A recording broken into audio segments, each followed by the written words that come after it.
I'd like to welcome the listening audience to our Guard Your Health series. My name is Dr. Shmuel Shields.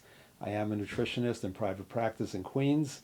I'm also the author of a book called L'Chaim, 18 Chapters to Live By, which is a book on health and nutrition, and each chapter is devoted to a different aspect of health. Anyway, I'm here today to really share my knowledge with you on how to guard your health. A very important topic. We're going to be doing a series.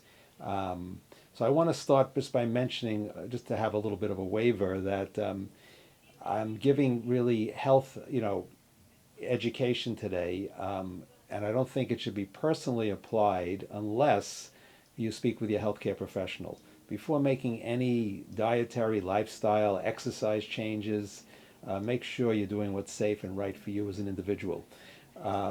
Okay, let's get started. I want to start by mentioning if you were to build a chair, it would need legs to support it. If you put one leg on the chair, you wouldn't get much support. It wouldn't work as a chair. If you put two legs, you're still not going to have a chair that you can sit on. A chair needs three legs to support it, a minimum of three, to give it the stability it needs for you to make use of it as a chair in a safe way. Four legs, even better. You'll have maybe even more support with four legs. I'm using the chair as an analogy because our health, to protect our health, to guard our health, we also need legs or pillars to support our health. And there are many, many, many different facets to supporting our health. Many different factors go into it. I'm just going to touch on some now. I'm going to go through a list of things that play some role in managing and protecting and safeguarding our health. So I would suggest, as I go through this list, you may just want to think about some of these ideas and maybe even make a mental note or write down an area that maybe you need more support in.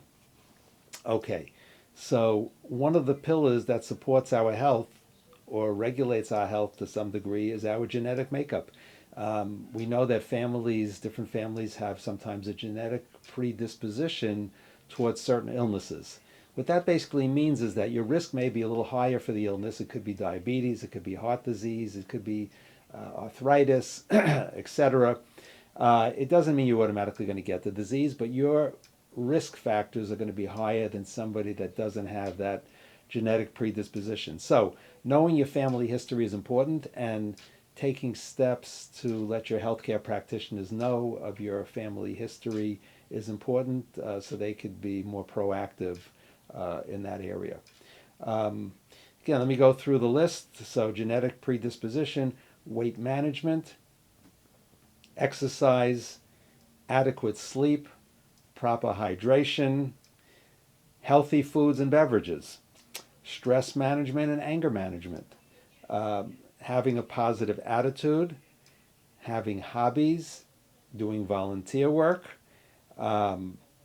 addressing spiritual needs, having a sense of meaning and purpose in life, a good self-esteem, and last but not least, humor, a sense of humor. So it might not be an exhaustive list, but I'm just trying to make an impression to show you how many factors really are important or play some role in reducing our risk of illness and protecting our health and well-being. Now, obviously, we all have our challenges in some of these areas, but you want to try to work on those areas that you feel you need more support in. What I'm going to do, I'm obviously not going to touch on all of these, but I'm going to come back and talk, being a nutritionist, I'm going to focus a little bit more on the healthy foods and beverages. And I'd like to give you some guidelines in that area. So I'm going to call this list over here the Dirty Dozen, okay, for lack of a better name.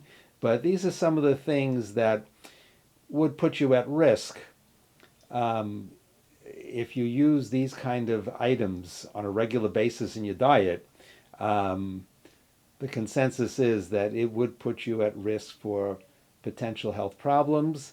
And although we don't see health problems, it's not like somebody drinks a soda and wakes up the next day with some sort of a disease. It's a progression.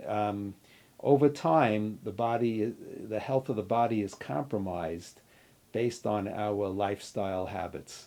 And that's going to be my focus in this series, is going to be more on the lifestyle and the nutrition aspects of health. Even though I gave you a list of many, many things that play a role, this will be more of the focus.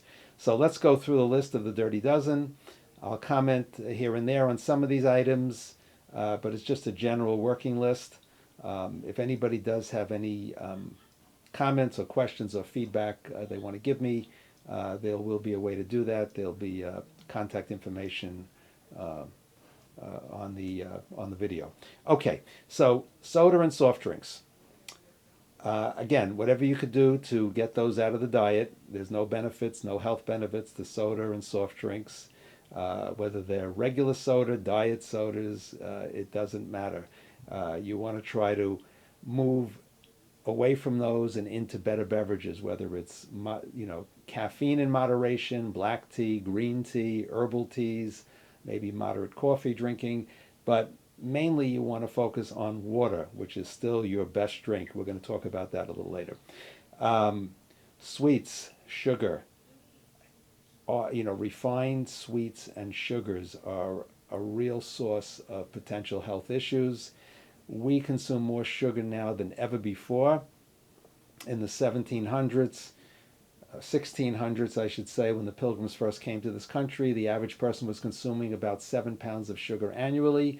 Today, we are up to 150 pounds, which is unbelievable. Sugar is added to almost all the processed foods we buy, including things like cakes, cookies, candy, pies, pastries, ice cream, and all of your processed food, packaged items, canned items, and so on usually have a source of sugar. So we're inundated with it. We're not going to go through all the health risks that sugar poses, but obviously we want to take steps to get as much of the processed and refined foods and sugar out of the diet as possible. Artificial sweeteners and alcohol sugars are also problematic. You could find an abundance of research showing some of the side effects and problems that people have been having with some of these substances. The next part of the Dirty Dozen would be the refined carbohydrates, grains that have been processed where much of the nutrition, vitamins and minerals, fiber have been stripped away, and you're left with white flour that converts to sugar very rapidly in the body, gives you a spike, and also has potential health risks for weight gain, blood sugar disorders, even cardiovascular health, triglyceride levels are affected, and so on. The next item I want to talk briefly about are hydrogenated fats, also known as trans fats, hydrogenated or trans fats. One thing I can tell you, if you had 10 experts in the room on a particular subject, how many opinions would you get? We all know the answer to that, 11. Well, it's interesting to note that if we had 10 food scientists or nutritionists in the room, we'd have unanimous agreement that hydrogenated fats are one of the worst fats for the body. Nevertheless, even though in New York City, restaurants, it's been outlawed and restaurants cannot use them in cooking or food preparation for a good maybe 15, 20 years now, they've outlawed the use of hydrogenated fats. Food manufacturers can still use them in the processing of foods and adding them to foods.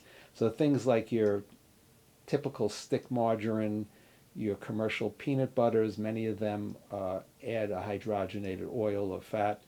They hydrogenate the oil that's already there, actually.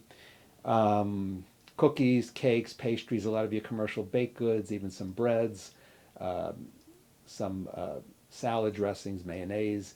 You got to read the labels. Look at the ingredient list. If you see the word hydrogenated, leave it on the shelf and find a substitute that wouldn't have hydrogenated fat or oil. Shortening is the same thing. It's another term for hydrogenated. Commercial or refined palm oils would be the same issue. A refined or processed coconut oil would be the same kind of an issue. Although the extra virgin organic oil, even though coconut oil, I should say, the extra virgin organic coconut oil, even though there's some debate in the scientific community in terms of health benefits or risks of the extra virgin coconut oil. I would ask your healthcare provider for suggestions on usage of that. But we'll talk more about healthy oils and fats. Um, Next list in the list of the dirty dozen. Again, I know nobody is an angel out there, and sometimes things come into the diet, but this is just about awareness and helping you to take steps to remove as much of these products from the diet as possible. Processed luncheon meats, your deli meats, again, loaded with bad fats, high in sodium, nitrates, nitrites as preservatives. Again, you want to try to avoid or reduce as much as possible. I would say avoid. Artificial colors, artificial flavors, MSG. Try to stay away from processed foods with chemical additives. Try to avoid overeating. Maimonides, a great medieval physician, the Rambam, has taught us that one of the worst things you could do for the body is to overeat. You tax all the organs in the body, you make them work harder, you put a stress load on all the organs of digestion, including the heart, and should be avoided.